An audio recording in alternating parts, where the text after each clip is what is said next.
स्वागत है आप सभी का उत्तराखंड एक्सप्रेस में और राज्य की खबरों के साथ मैं हूं प्रीति बिष्ट। आज का दिन राज्य की जनता के लिए मुश्किलों वाला दिन होने वाला है, या कहें कि आज से मुसीबत की शुरुआत और ज्यादा होने वाली है, क्योंकि जनरल ओबीसी कर्मचारियों का प्रमोशन में आरक्षण के खिलाफ जो आंदोलन चल रहा था उसमें अब आपातकालीन सेवाओं से जुड़े कर्मचारी भी शामिल होने वाले हैं। ये ऐलान पहले ही हो चुका है, यानी कि जो भी इमरजेंसी सेवाएं हैं वो आज से बंद हो जाएंगी। इस इमरजेंसी सेवाओं की अगर बात करें तो ये वो सेवाएं रोजमर्रा जिनसे आपका पाला पड़ता है, चाहे बिजली की बात करें, पानी की बात करें, स्वास्थ्य की बात करें, परिवहन सेवाओं की बात करें, तो जो कर्मचारी इन सेवाओं से जुड़े थे उन्होंने भी अब हड़ताल को समर्थन देते हुए अपने काम काज को ठप रखने का ऐलान कर दिया है।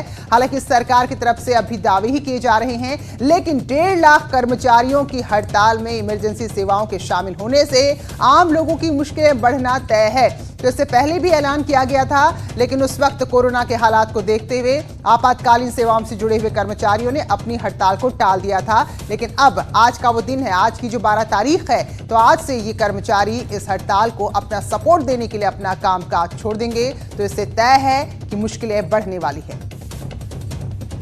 तो इससे पहले कल हाईकोर्ट में सुनवाई हुई, तो एक तरह से हाईकोर्ट ने जो गेंद थी वो राज्य सरकार के पाले में डाल दी और कहा कि आप इतने सक्षम हैं कि हड़ताल को लेकर जो कदम उठाए जाने चाहिए आप उठा सकते हैं। तो कर्मचारियों ने कल हाईकोर्ट के इस रुख के बाद राहत की सांस ली है। तो वहीं अब देखना होगा कि सरकार क्या कदम उठाती है। तो सरकार लगातार सकते इससे पहले नो वर्क नो पे, यानी कि काम नहीं तो वेतन नहीं की पॉलिसी जारी कर चुकी है। और मुख्यमंत्री कह रहे हैं कि कर्मचारियों को समझना चाहिए कि अगर आपातकालीन सेवाएं बाधित हो गई तो इससे कोरोना जैसी बीमारी भी आजकल फैली हुई है, तो लोगों की मुश्किलें बहुत बढ़ जाएंगी। जब ऐसे समय में जब एक महामारी का संकट सिर पर मंडरा रहा है और ऐसी कोई आपातकालीन स्थिति नहीं कि कर्मचारियों को इस तरह से आपातकालीन सेवाएं हों चाहे अन्य सेवाएं हों वो बाधित करनी पड़े। सबकी तनख्वाहें मिल रही हैं, सबको सब तरह के कामों कर सकते हैं, तो उनको ये चाहिए कि इस समय, इस संकट के समय में वो पहली चिंता वो राज्यवासियों की करें, जो काम उनको करना चाहिए, जिसके लिए उनको रोजगार दिया गया है, जिसके लिए उनको तनख्वाहें मिल रही हैं, तो वो काम उनको करना है।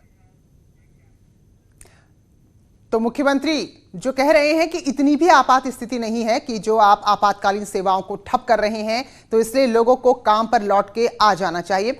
तो ये अब दिन आज से जो शुरू हो रहे हैं वो मुश्किलों भरे दिन होंगे। फिलहाल सुनील और प्रभात देहरादून से हमारे साथ जुड़ चुके हैं। तो सुनील, अगर कहें तो वाकई में हड़ताल का जो व्यापक असर है वो आज से राज्य की जनता को झेलना पड़ेगा।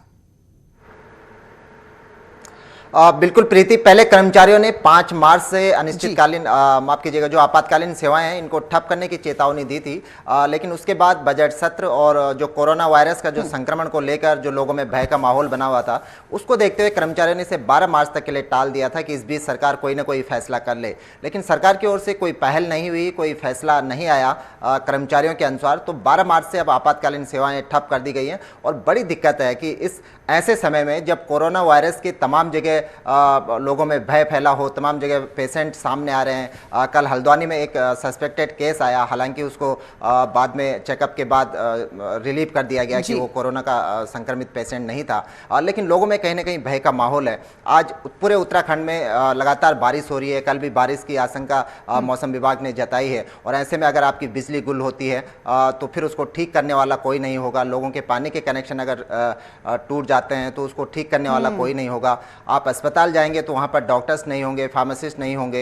हालांकि जनरल ओबीसी एम्प्लॉयज यूनियन ने यह भी ऐलान किया है कि जहां जिन हॉस्पिटल में कोरोना की यूनिट बनाई गई हैं वहां के फार्मासिस्ट, वहां के स्टाफ नर्सेस को इस हड़ताल से छूट रहेगी। इसके अलावा बोर्ड परीक्षाओं में जो टीचर्स लगे रहेंगे उनको भी इस हड़ताल से छूट रहेगी। लेकिन कहीं ना कहीं अब आम आदमी की दिक्कतें ज्यादा बढ़ने वाली है, क्योंकि 2 मार्च से कर्मचारी हड़ताल पे थे, लेकिन फिर भी ऑफिसों में छिटपुट काम हो रहा था। लेकिन आज के बाद पूरी तरह से जो अन्य लाइफलाइन से जुड़ी जो सर्विसेज हैं वो भी ठप हो जाएंगी। इसके चलते लोगों की मुश्किलें बढ़नी तय है। बिल्कुल सुनिए, क्योंकि कल हाईकोर्ट ने एक तरह से सरकार पर जिम्मेदारी डाल दी कि आप इतने सक्षम हैं, आप इस लायक हैं कि आप कोई कदम उठा सकते हैं, तो सरकार को तय करना होगा। इससे पहले ही वो सख्ती दिखाते हुए नो वर्क नो पे का ऑर्डर जारी कर चुकी है। तो अब सरकार के पास क्या विकल्प बचता है? क्या और वो सख्ती करेगी या फिर अब मान मनोहार का ही दौर आ गया है?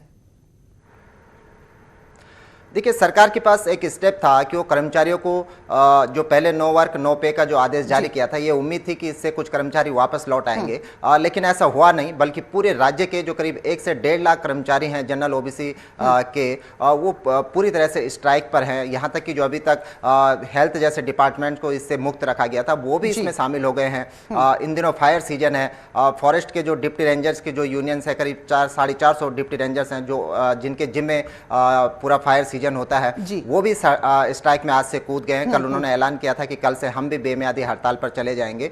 तो इस तरह से अभी राज्य सरकार दुविधा में है। ये प्रमोशन में आरक्षण पे कोई भी एक स्टेट अगर कोई भी डिसीजन लेता है तो पूरे अन्य राज्यों के लिए भी एक लीक लाइन बन जाएगी, और इसी के मद्देनजर कोई भी